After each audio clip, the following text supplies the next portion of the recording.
സേവനം നൽകാനാണ് നമ്മൾക്ക് ക്രമീകരണങ്ങൾ ചെയ്യാനാണ്. രാഷ്ട്രീയക്കാർ മോശമാണെന്നുണ്ടെങ്കിൽ പകരം നിൽക്കാൻ ബാധ്യതയുള്ളവരാണ് ഓരോ ആളും. തോൽപ്പിക്കാനായിട്ട് എങ്കിലും വോട്ട് ചെയ്യണം. അല്ലാതെ മന്ത്രി വരുമ്പോൾ എണ്ണീറ്റ് നിൽക്കാനല്ല ശ്രമിക്കേണ്ടത്. ആനുകൂല്യം പറ്റുന്ന ആളുകളെ പോലെ, അടിമകളെ പോലെ പെരുമാറരുത്.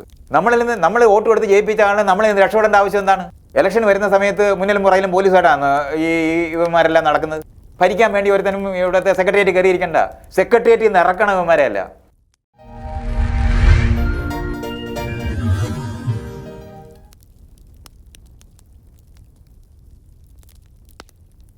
ആരെ തിരഞ്ഞെടുക്കണമെന്നാണ്. ജനാധിപത്യപരമായ സംസ്കാരം ഉണ്ടാക്കുന്നതിനും ലോകത്തിനെ പറ്റി വീക്ഷിക്കുന്നത്, അത് പരിണാമപരമായിട്ടും ശാസ്ത്രീയമായിട്ടുള്ള അടിസ്ഥാനമുള്ള ലോകവീക്ഷണം ഉണ്ടാക്കുന്ന നിലവാരത്തിലുള്ള വിദ്യാഭ്യാസം നൽകുന്നതിനും അത്തരത്തിൽ ആളുകളെ ഒരുക്കിയെടുത്തുകൊണ്ട് ജനാധിപത്യ സംസ്കാരം ഉണ്ടാകുന്നതിന് വേണ്ടിയുള്ള ഇവിടുത്തെ ഈ ഭരണ സംവിധാനങ്ങളല്ല ക്രമീകരണങ്ങളായിട്ട് ആളുകളെ സേവനത്തിനാണ് നമ്മൾ ആളുകളെ തിരഞ്ഞെടുക്കുന്നത്. നമ്മുടെ ജനപ്രതിനിധികളാണ് മുന്നേ വരുന്നതെന്ന്, നമ്മളെയാണ് റെപ്രസെൻറ്റേറ്റ് ചെയ്യുന്നത്, അല്ല നമ്മളെ ഭരിക്കാൻ വേണ്ടിയല്ല നമ്മൾ ആൾക്കാരെ തിരഞ്ഞെടുക്കുന്നത്.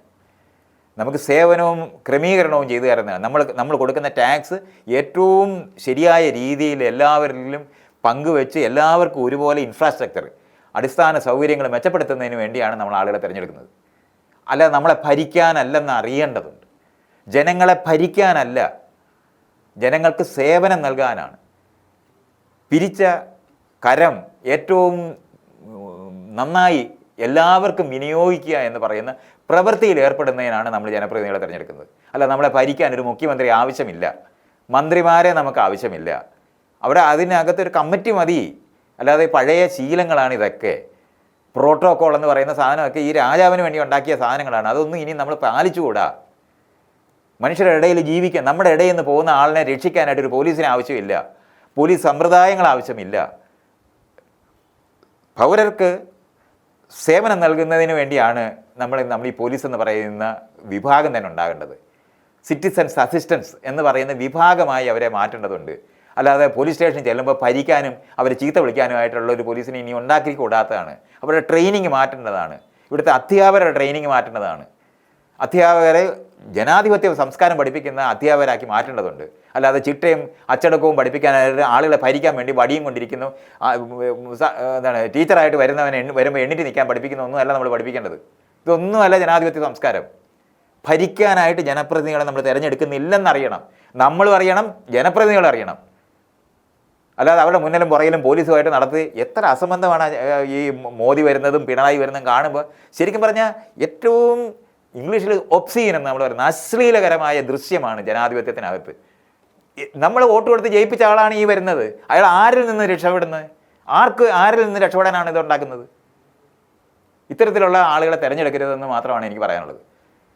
തമ്മിപ്പേദം തൊമ്മനെ ആയിരിക്കും. നമ്മൾ നിൽക്കേണ്ടതാണ്. രാഷ്ട്രീയക്കാർ വേറെ എങ്ങൊന്നും ഉണ്ടാകുന്നില്ല.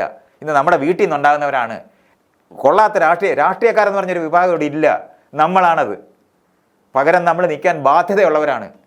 രാഷ്ട്രീയ പ്രവർത്തകരായിട്ട് ഓരോ ജനാധിപത്യ ആൾക്കാരുമാണ്. വോട്ട് ചെയ്യാൻ മടിക്കരുത്. നമ്മുടെ വോട്ടാണ് നമ്മൾ തിരഞ്ഞെടുക്കാൻ ബാധ്യതയുള്ളവരാണ്. നമ്മുടെ കടമയാണ്, അവകാശങ്ങളാണ് അതൊക്കെ ചെയ്തെടുക്കേണ്ടതാണ്. ഇങ്ങനെ അതിനെ മനസ്സിലാക്കുന്നതിന് പകരം ആർക്കോ വേണ്ടി ഓക്കാനിക്കുന്ന പോലെയാണ് വോട്ട് ചെയ്യാൻ പോകുന്നത്. കക്ഷി രാഷ്ട്രീയമല്ല രാഷ്ട്രീയം. ജനാധിപത്യത്തിലെ പൗരൻ രാഷ്ട്രീയക്കാരനാണ്. രാഷ്ട്രീയക്കാർ മോശമാണെന്നുണ്ടെങ്കിൽ പകരം നിൽക്കാൻ ബാധ്യതയുള്ളവരാണ് ഓരോ ആളും. തോൽപ്പിക്കാനായിട്ട് എങ്കിലും വോട്ട് ചെയ്യണം. അതൊക്കെ ഉത്തരവാദിത്തമാണ്. അല്ലാതെ മന്ത്രി വരുമ്പോൾ എണ്ണീറ്റ് നിൽക്കാനല്ല ശ്രമിക്കേണ്ടത്. ആനുകൂല്യം പറ്റുന്ന ആളുകളെ പോലെ, അടിമകളെ പോലെ പെരുമാറരുത്. ജനപ്രതിനിധികളെ കൈകാര്യം ചെയ്യാൻ അറിയണം. മര്യാദയ്ക്ക് പെരുമാറാൻ അവരോട് നിർബന്ധിക്കണം. അവർ വോട്ട് ചോദിച്ച് വരുന്ന സമയത്ത് ആദ്യം നമ്മൾ പറയേണ്ടതാണ് മര്യാദയ്ക്ക് പെരുമാറാൻ പഠിക്കണമെന്ന്. നമ്മൾ വോട്ട് കൊടുത്ത് ജയിപ്പിച്ച ആളെ നമ്മളെ രക്ഷപ്പെടേണ്ട ആവശ്യം എന്താണ്? പണ്ട് രാജാവിൻ്റെ മോന അല്ലെങ്കിൽ മോളെ ആയിരിക്കും അധികാരത്തിൽ വരുത്തേണ്ടത്. ഇന്ന് രാഷ്ട്രീയക്കാർക്ക് എന്താ ആവശ്യം? അത് ഇലക്ഷൻ വരുന്ന സമയത്ത് മുന്നിലും പുറയിലും പോലീസുകാരാണ് ഈ ഇവന്മാരെല്ലാം നടക്കുന്നത്. ഭരിക്കേണ്ട ഇനി ഒരുത്തനും. സേവനം നൽകാനാണ് നമ്മൾക്ക് ക്രമീകരണങ്ങൾ ചെയ്യാനാണ്. പിരിച്ച ടാക്സ് ഏറ്റവും നന്നായി ഉപയോഗിക്കാനാണ്. വേറെ ഒരു ഉത്തരവാദിത്വം ഇവർക്കില്ല. അല്ലാതെ അവർ നമ്മളെ ഭരിക്കാൻ വേണ്ടി ഒരുത്തനും ഇവിടുത്തെ സെക്രട്ടേറിയറ്റ് കയറിയിരിക്കേണ്ട, സെക്രട്ടേറിയറ്റിൽ നിന്ന് ഇറക്കണം ഇവന്മാരെയല്ല. സാധാരണ വീടുകളിൽ താമസിക്കണം. ഇത്തരത്തിലുള്ള ആനുകൂല്യങ്ങൾ കൊടുക്കേണ്ട ആവശ്യമില്ല. എന്തിനാണ് ഇതൊക്കെ ചെയ്യേണ്ട ആവശ്യം? ഇതൊക്കെയാണ് നമ്മൾ മനസ്സിലാക്കേണ്ടത്. ജനാധിപത്യത്തിൻ്റെ സംസ്കാരം നമുക്ക് ഉണ്ടാക്കിയെടുക്കേണ്ടതുണ്ട്. പരസ്പര ബഹുമാനമുള്ള മനുഷ്യരെയാണ് ഉണ്ടാക്കേണ്ടത്. നമുക്ക് കാണാൻ പറ്റാത്ത തരത്തിൽ തടസ്സമുണ്ട്. ആയിരക്കണക്കിന് ആൾക്കാർ ഒരു മന്ത്രിയെ കാണാൻ ചെന്നാൽ നമുക്ക് ക്യൂ നിൽക്കണം, ഇതൊക്കെ നമുക്ക് മനസ്സിലാകുന്ന സ്ഥലമാണ്. പക്ഷേ അതിനപ്പുറത്ത് അതിന് പോലീസിനെ നിർത്തി നമ്മളെ വെടിവെക്കുമെന്ന് പറയുന്ന തരത്തിൽ വരട്ടേണ്ട ആവശ്യം ഇതിനൊക്കെ ടൈമും സാധനങ്ങളല്ലേ, ഇൻ്റർനെറ്റിനകത്ത് ഉള്ള കാലമല്ലേ. നമ്മളൊരു അപ്പോയിൻമെൻറ്റ് വീട്ടിലിരുന്ന് നമുക്ക് ഉണ്ടാക്കുന്നതല്ലേ, ആ സമയത്ത് നമ്മളവിടെ കണ്ടാൽ മതി. ഇനി കാണാനായിട്ട് സൗകര്യമില്ലെന്നുണ്ടെങ്കിൽ ഇൻ്റർനെറ്റ് ഉപയോഗിച്ച് സംസാരിക്കരുതോ? ഇതൊക്കെ ചെയ്യരുതോ? അതിന് പകരം ഈ അധികാര ചിഹ്നങ്ങളുള്ള ഈ സാധനത്തിനകത്ത്, ആ സെക്രട്ടേറിയറ്റിനകത്ത് അത് ഒരു ഓഫീസാക്കി മാറ്റണം. അതൊക്കെ എന്നിട്ട് ഇവന്മാരെല്ലാം സാധാരണ വീടുകളിൽ താമസിക്കണം. ഇതൊക്കെയാണ് നമ്മൾ കാണേണ്ടത്. ജനാധിപത്യ സംസ്കാരമുള്ള മനുഷ്യരെ ഉണ്ടാക്കിയെടുക്കേണ്ട ആവശ്യം നമ്മുടേതാണ്. അല്ലാതെ ഇവനെയൊക്കെ കണ്ടിട്ട് ഓച്ചാനിച്ച് നിൽക്കാനല്ല ശ്രമിക്കേണ്ടത്. നമ്മൾ തിരഞ്ഞെടുത്ത മനുഷ്യനാണ്. തലേന്ന് നമ്മൾ കൊടുത്ത ഒരൊറ്റ വോട്ടിന് ജയിച്ച വഴി അയാൾക്ക് പ്രത്യേകിച്ച് എന്താ അധികാരം? അധികാരത്തിൽ ഏറാനല്ല ജനാധിപത്യത്തിനകത്ത് വോട്ട് കൊടുക്കുന്നത്.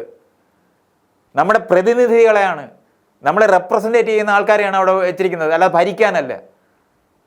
ഇത് അടുത്ത ഇലക്ഷന് നമ്മളിത് പറയേണ്ടത്, ഉറക്കെ പറയേണ്ടതുണ്ട്. ഇത് എത്രയാണ് എനിക്ക് അതിനകത്ത് പറയാനുള്ളത്.